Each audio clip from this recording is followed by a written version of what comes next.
Call it sport.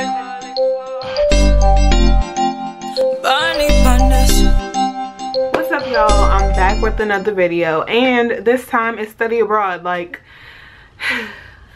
for all the people who want to study abroad, this video is for you. I asked some of my friends if they have any suggestions about studying abroad, and I think this will help you.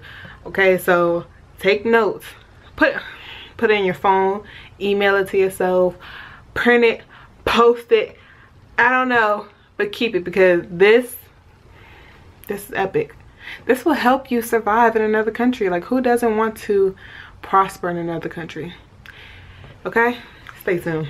Okay, so if you don't know, I studied abroad in Ghana, Accra, Ghana, which is the capital of Ghana, and I stayed from August to December 11th, August 8th, August 9th to December 11th. And it was a great experience. This is not just a video for Ghana, it's for study abroad, period. So if you know you want to study abroad in Ghana, this will help you the most. So I asked my friends if they had any advice. I already wrote down 10 things on my own on my notebook, but I'm reading from my phone to see what my friends had to say. And so one of my friends said to not have any expectations. Any expectations.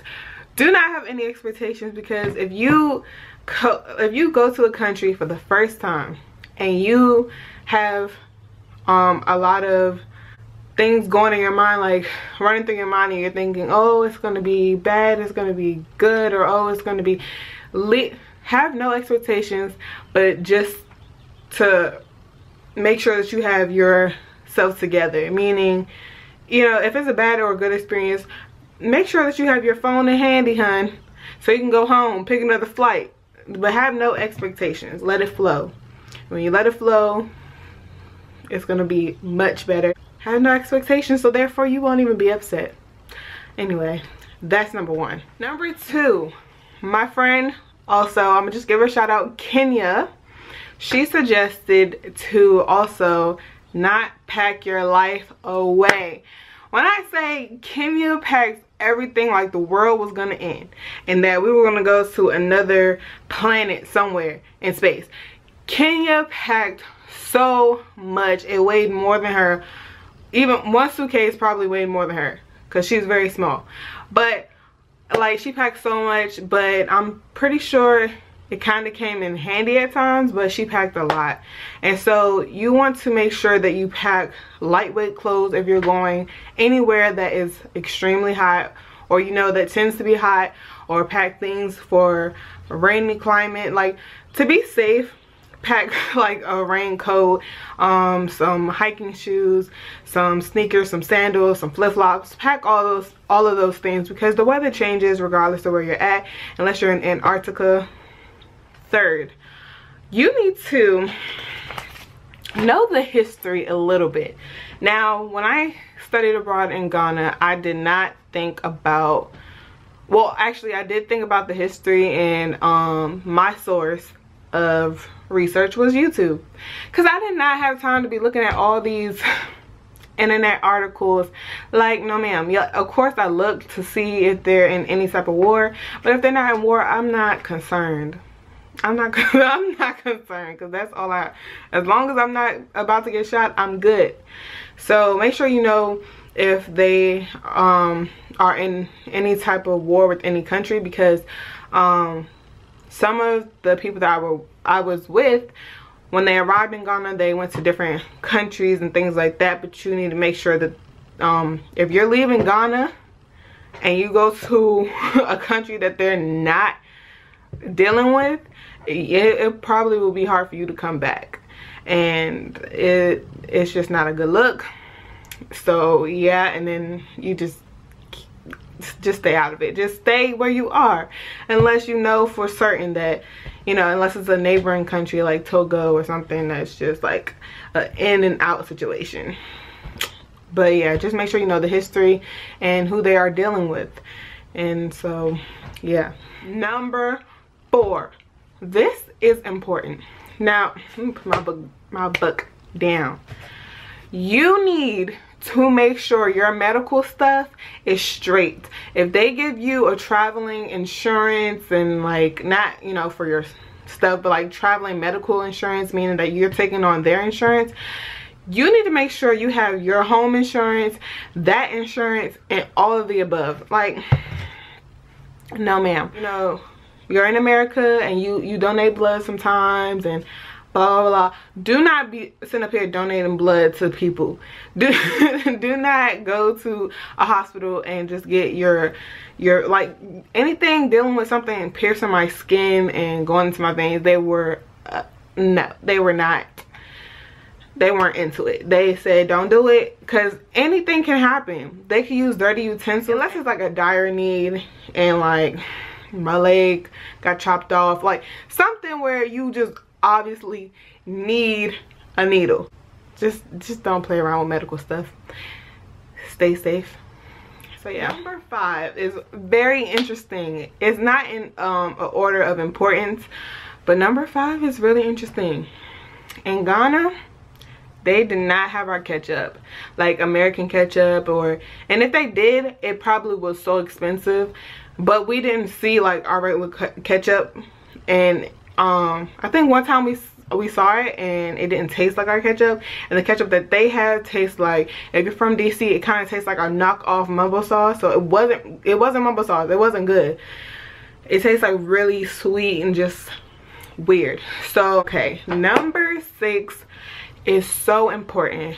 You need to make sure that you're in a country that they at least speak your language or you speak theirs. Don't go to a country where everyone is speaking Chinese and you don't even know a lick of Chinese, okay? Because you just set yourself up. Like DJ Khaled said, you played yourself. You played yourself. If no one can understand you and you can't understand them, why are you going? Why is that your first country? You're gonna be frustrated. They're not gonna be frustrated because this is their country. They don't care if you can speak English or not. Know their language if they have a language. This is probably the most important lesson that I learned. You need to take easy classes. When I say, I had people in my program who were just not stressed, girl. Not stressed. They were not stressed because they were taking dance, like Black History type of Black History 101, Black Diaspora type of classes. Me and my friend Simone had the same major and had the same classes except for one because I already took that class in America. But we had like agribusiness management, we had quantitative methods. I barely passed, but I passed. That's all that matters. Quantitative methods, we had like 2 classes that were very similar, and the grading there is not like here. Like they grade midterms and finals only, so you're literally graded on 2 tests, and the one teacher made it 4 hours for like a month and a half or almost 2 months where we had a 4-hour class. It's not much that I can retain for 4 hours. I'm not sure, but I think this is number 7. It's very important to make friends. Not only people in your program who are American, but make friends with the locals. Like I made friends with people in class, sort of.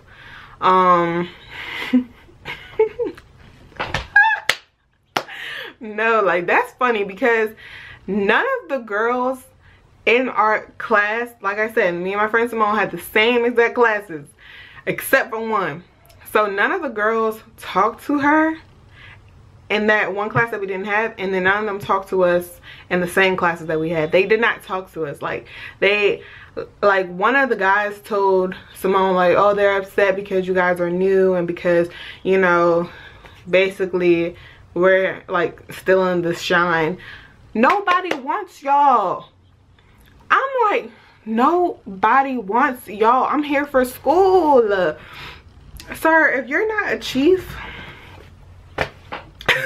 like y'all don't even have a job. Like they're not allowed really to have a job because they're still in school, so they don't have anything under their belt to have a job. And the guys talk to us, but I feel like not only because we're females, but that's the main reason, because there's other girls, but the girls were just like not talking to us, clicked up, laughing, like, and you know, people were laughing at our accent, and I'm like, ma'am, like several times I had to put them boop, in their place, because I'm like, ma'am, I'm not playing with you. I'm not playing with you. Like, I'm like, at this point, I had to let them know. I'm just thinking of all the things that I had said. Not that it was anything wrong, it was all truthful, but that's probably why they didn't want to talk to us, because we were blunt, like, hi, what are you staring at? What are you laughing at? I made some friends at church too. Make friends outside of class, because you see these people for 4 hours straight, and then you have another 3-hour class with them. No, find some friends that you don't even have class with too. So yeah, number 8, hopefully it's number 8, because I'm right, they're not all in, like, they're not numbered, but know the currency and how to convert. And so for every $1 US it equals 4 CDs. So I was vegan, and I still am vegan, but my meals were about 75 cents. I said imported goods, like if you want some Oreos or some Chips Ahoy. I don't think I've seen Chips Ahoy, but they have Pringles and things like that, like American items or China items, whatever items that aren't like produced in Ghana. They're gonna be expensive. So those type of things are expensive. The local food is not expensive, but when you go to restaurants, it's more expensive there. I was going to just do 10 things, but I think I'm gonna combine it together, and they're not really related.